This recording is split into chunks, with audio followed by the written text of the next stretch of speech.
So listen, I don't know how else to say this other than to start with the end. 90% of the commentary that I am seeing, reading, listening to, and watching about Biden's brain and fitness is completely hysterical. And I don't use the term hysterical to mean it's funny, as it is sometimes used. I mean it's deranged. It's unhinged. Is the Biden brain story a real story? Of course it is. That's why within 20 minutes of the end of the debate on June 27th, I had a 10, 12-minute video talking about the disastrous debate performance, the implications, and what comes next. It is a real story. But for what I estimate is 90% or even more percent of the commentary that we're getting about it, it's made up of the following. You have the people talking about Biden's fitness as an exercise in self-vindication. We were right. A bunch of the critics now of Biden's mental acuity are only focused on validating their preconceived notions and their criticisms of Biden that they've been spouting for a long time. It is coming overwhelmingly from people who oppose Biden from the start.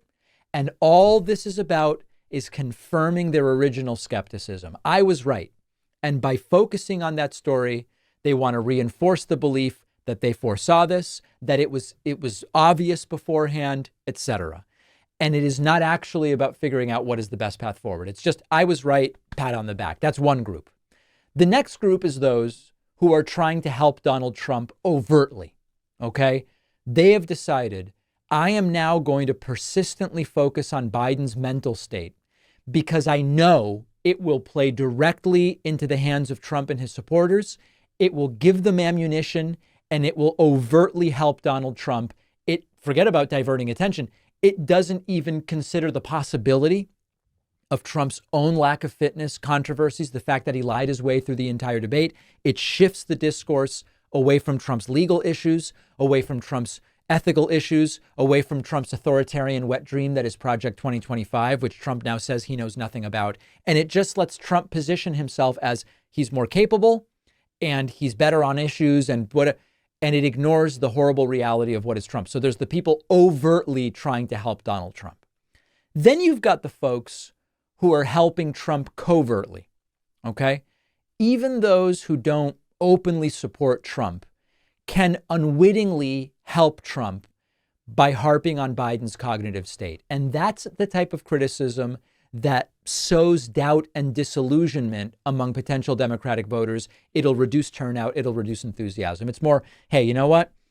This isn't about helping Trump. I'm not even a Trump guy, but I've got to tell you what's going on with Biden, and we just can't vote for the guy if that's who's on the ballot. And it creates this narrative of equivalence, saying Biden has his problems, Trump has his problems. They're basically equal. They cancel each other out. There's no urgency in opposing Trump's return to power.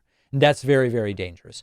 And then you've got the people who are harping on Biden's brain to indirectly push their personal views, commenting on Biden's mental fitness as a vehicle for promoting some broader policy agenda. There are some who are way further to the left, like actual communists and socialists, who are taking advantage opportunistically of Biden's debate performance and what's going on with his fitness because they believe it'll help bring communism or socialism to the forefront. I don't think it will. But that's their approach. And it's just kind of using Biden's condition as a springboard for a broader ideological push towards whatever they believe. It doesn't really have to do with Biden's performance and policies. And in fact, when you hear that, they never talk about the state of the economy, student loan debt forgiveness, capping prices of pharmaceuticals, or any of it. So where are we? The discourse on Biden's cognitive health is real and it's important. In many venues, it's exaggerated and it involves the complexity and nuances of aging and cognitive function. Critics will often focus in on 4 debate moments without acknowledging that if you read the debate, Biden mostly stuck to reality while Trump lied his way through it. And so it is undeniable that Joe Biden, like anybody else, he's subject to the natural aging process.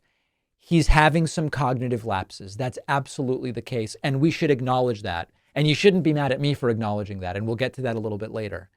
But it should also be considered in the context that whatever shape Biden's in, he's better than Trump. despite any concerns I have about Biden's mental state, if he is the nominee, and I don't know that he will be, maybe he will, maybe he won't, he is the obvious better choice compared to Trump, where his term was chaotic and divisive and scandal-ridden. His authoritarian fantasies may come true, and the pillars of democracy may be destroyed by Trump, whereas Biden has shown a commitment to democratic norms. I care about that.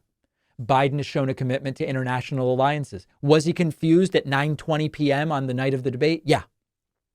Has he put forth a more logical, inclusive domestic policy and international alliances and foreign policy than Trump? Yes. So I don't know if he should be replaced. It's a complicated question. We're going to have debate on the program about this. I want a comprehensive evaluation of his and Trump's performance and health and the political landscape.